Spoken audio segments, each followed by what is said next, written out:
एक बार एक दुकानदार था। उसका मांस बेचने का कारोबार था। वह लोगों को ताजा कटा मांस बेचा करता। इस तरह वह अपना और अपने परिवार का पालन पोषण करता था। एक दिन उस मांस के व्यापारी की दुकान के आगे से एक संत गुजर रहे थे। उन्होंने उस व्यापारी की दुकान की तरफ देखा तो वह तुरंत वहां गए। उन्होंने व्यापारी से कहा, तुम ये क्या कर रहे हो? तुम पापी हो, ठाकुर जी से मांस तुलवा रहे हो। उस संत की बात उस दुकानदार की समझ में नहीं आई और वह बोला, मांस तो मैं तौल रहा हूँ, फिर ठाकुर जी कहाँ से दिखाई दे गए तुम्हें? दुकानदार की इस बात पर संत ने कहा, देखो तुमने मांस तौलने के बाट की जगह शालिग्राम जी को रख रखा है। तुम शालिग्राम जी से मांस तौल रहे हो। यह बात सुनकर दुकानदार हैरान रह गया कि यह तो मैं पत्थर समझकर उठा लाया था। मुझे पत्थर ही लग रहा था। यह शालिग्राम है, इस बात की समझ मुझ जैसे अज्ञानी को कैसे होती भला? उस दुकानदार की आंखों से आंसू बहने लगे और संत के पैर में गिरकर अपना पश्चाताप करने लगा। संत ने कहा, यह शालिग्राम को गंगा जल से धोकर मंदिर में स्थापित कर आओ और प्रभु से माफी मांग लेना। संत के जाने के बाद उस दुकानदार ने स्नान करके शालिग्राम जी को गंगा में स्नान करवाकर मंदिर के आंगन में रख दिया। खुद भगवान से प्रार्थना करके माफी मांगने लगे, हे प्रभु, मैंने अज्ञानतावश आपसे मांस तुलवा लिया, इसलिए आप मुझे जो सजा देंगे मुझे मंजूर होगी। वह दुकानदार यह सोचकर कि वह कितना मूर्ख है कि भगवान से ना जाने कितने सालों से मांस तुलवाता रहा और प्रभु कितने दयालु है कि उसके घोर अपराध करने के बाद भी उसे वह उसके परिवार के भरण पोषण करते रहे। अपनी ग्लानिवश उसने यह निर्णय लिया कि पूरी उम्र वह अब प्रभु भक्ति करके अपने पाप से मुक्ति पालेगा। वह दुकानदार अपनी दुकान अपने बेटों को संभला कर खुद तीर्थों में निकल पड़ा। वह एक वैरागी की भांति देश दूरी भटकता रहता। एक दिन वह भटकते भटकते एक गांव में पहुंचा। वहां रात्रि विश्राम के लिए शरण मांग कर रुक गया। वह एक घर में उस घर के मालिक की शरण में रुककर रात्रि काट रहा था। वह रात्रि भोजन मकान मालिक से पाकर रात को सोने के लिए उस मकान के आंगन में सो रहा था। तभी अर्धरात्रि के समय एक महिला उसके समीप आई और उसकी चारपाई पर ही उसके बगल में सो गई। तभी उसकी आंख खुल गई और अपनी चारपाई पर महिला को देख वह तुरंत उठ खड़ा हुआ।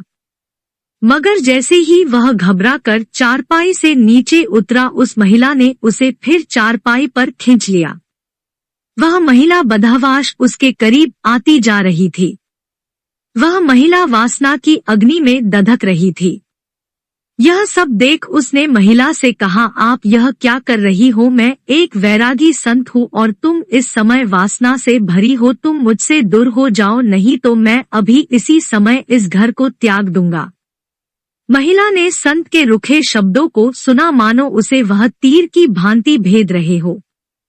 वह लपकती हुई संत को अपने बाहुपाश में समेटकर अपनी मनमानी करने को आतुर हो रही थी।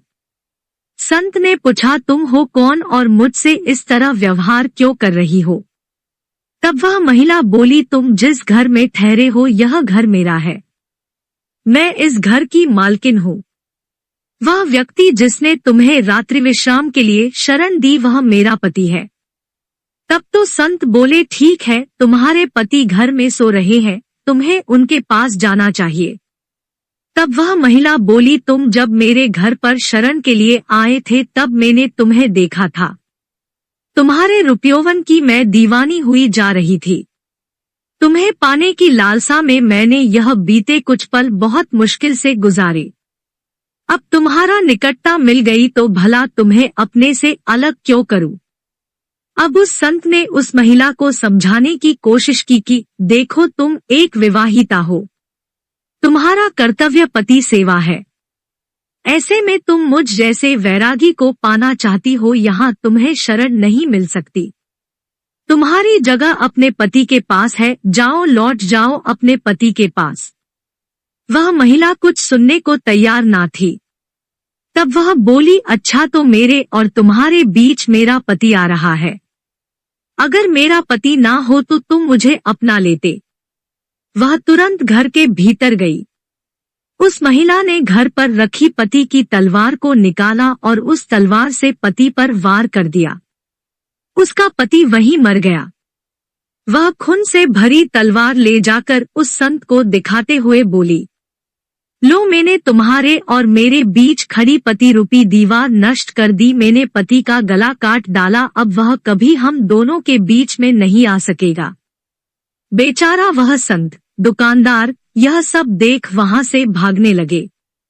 बहुत कोशिश के बाद भी संत वहां ना रुके तो उस महिला ने उस तलवार से खुद पर वार किया और सदैव के लिए खत्म हो गई। संत जैसे तैसे वहां से निकलकर भागे, बहुत दुखी रहने लगे। उनका दुखी चेहरा देख एक संत ने उन्हें कहा, लगता है तुम बहुत दुखी हो। क्या बात है जो तुम्हें परेशान कर रही है? हम संतों को अपने दुख से नहीं दूसरों के दुख से दुखी होते हैं। तुम्हारे साथ कौन सा दुख है? तब उस संत ने वह सारी घटना उन संत को सुनाई। संत ने उस संत की बातों को सुनकर ध्यान लगाया तो उनका इस सारी घटना का सार समझ आ गया। वह संत उस संत, दुकानदार से बोले, यह सब तो होना ही था, इसमें तुम्हारा कोई दोष नहीं, अब तुम शांत मन भक्ति करो। तब वह संत, दुकानदार बोले कि यह सब होना ही था, इसका क्या मतलब? तब वह संत हंसते हुए बोले, तुम मेरे पास बैठो, मैं तुम्हें सब बताता हूँ। उन संत ने उस संत, दुकानदार से कहा, यह सब पिछले जन्म का कर्जा था जो उस महिला ने ले लिया। संत, दुकानदार बोले, कैसा बदला? अब संत उन्हें बताने लगे, पूर्व जन्म में तुम प्रभु भक्ति के लिए घर बार छोड़कर सूने स्थान में रहते हुए भक्ति करते थे। एक दिन जब तुम ध्यानमग्न होकर प्रभु भक्ति कर रहे थे तभी वहां से एक गाय भागते हुई आई। तुमने गाय को देखा, चुप रहे। गाय को एक कसाई पकड़ना चाहता था। गाय उस कसाई से बचती हुई भागती हुई वहां आई थी। गाय तुमसे अपने बचाव की उम्मीद से देखने लगी, मगर तुमने भक्तिवश उस पर ध्यान नहीं दिया तो वह डरती हुई कहीं और जाकर अपना बचाव करना चाहती थी। वह वहां से चली गई। तभी उसके पीछे पीछे भागता वह कसाई तुम्हारे सामने हाथ में तलवार लिए आया। तुम जिस स्थान पर बैठे थे वह ठीक चौराहे पर बना हुआ था। वहां से 4 मार्ग निकलते थे, इसलिए कसाई वहां रुका। उसे समझ नहीं आ रहा था कि वह गाय कहाँ गई। चारों तरफ नजर दौड़ाकर वह कसाई तुम्हारे पास आया और तुमसे उस गाय के बारे में पूछा कि तुमने किसी गाय को यहाँ से भागते हुए देखा है। तुमने उस कसाई की तरफ देखे बिना बंद आंखों से ही उस रास्ते की तरफ हाथ कर दिया जहाँ वह गाय भाग कर गई थी। वह कसाई तुम्हारे इशारे को देख उसी रास्ते पर चला गया जहां वह गाय भागती हुई गई थी और उस गाय को कसाई ने अपनी तलवार से मार दिया था। अब वह संत, दुकानदार हैरान होकर उन संत से बोले, उस गाय व कसाई से मेरी इस घटना का क्या वास्ता? संत हंसते हुए बोले, हाँ, उस घटना से ही तुम्हारी इस घटना का संबंध है। क्या तुम जानते हो वह मकान मालिक व उसकी पत्नी पूर्व जन्म में कौन थे? अब वह संत, दुकानदार हक्का बक्का से होकर देखने लगे। संत ने उन्हें आगे बताना शुरू किया। वह जो मकान मालिक था जिसने तुम्हें रात्रि विश्राम के लिए शरण दी थी, यह पूर्व जन्म में एक कसाई था।